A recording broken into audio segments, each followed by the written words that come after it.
ने अपनी इकोनॉमी में जान फूंकने के लिए अरबों डॉलर के पैकेज की घोषणा की है, लेकिन इसका कोई खास असर होता नहीं दिख रहा है।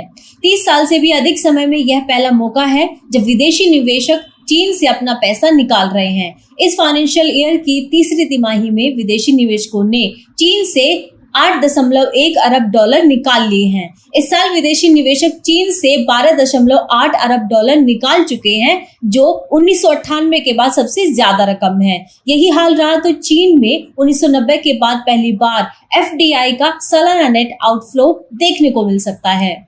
चीन की इकोनॉमी 2008 के फाइनेंशियल क्राइसिस के बाद सबसे बड़ी मंदी का सामना कर रही है। अमेरिका में डोनाल्ड ट्रंप की राष्ट्रपति के रूप में वापसी चीन को बहुत भारी पड़ सकती है। अपने चुनावी भाषणों में ट्रंप ने चीनी माल पर 60% तक आयकर शुल्क लगाने का वादा किया था। अगर ऐसा होता है तो चीन की हालत और खराब हो सकती है। देश का डेट टू DGP रेशियो पहली तिमाही में 366% पहुंच चुका था, यानी देश की GDP की एक यूनिट पर 3.66 यूनिट कर्ज का बोझ है। जापान जैसा हाल हो सकता है।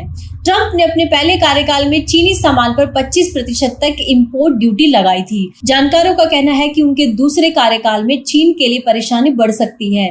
IMF ने पहले ही चीन की इकोनॉमी के लिए अपने अनुमान को कम कर दिया है।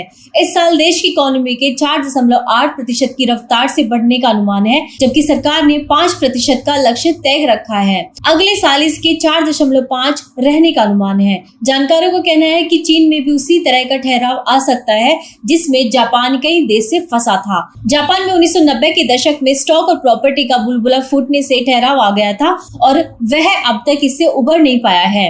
करीब 3 दशक से दुनिया की फैक्ट्री बना चीन इस कई तरह की चुनौतियों का सामना कर रहा है। दुनिया की दूसरी बड़ी इकोनॉमी वाले देश चीन में कई साल से रियल एस्टेट संकट चल रहा है। देश की इकोनॉमी में इस सेक्टर की करीब 1/3 हिस्सेदारी है। इस संकट के कारण बैंकिंग सेक्टर भी संघर्ष कर रहा है, जिससे पूरी इकोनॉमी के डूबने का खतरा बना हुआ है।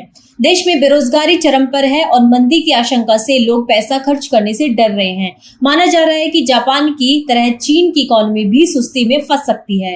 इस स्थिति से बचने के लिए चीन को कंज्यूमर डिमांड बढ़ाने पर काम करना चाहिए और एक्सपर्ट्स और निवेश आधारित ग्रोथ से हटना चाहिए।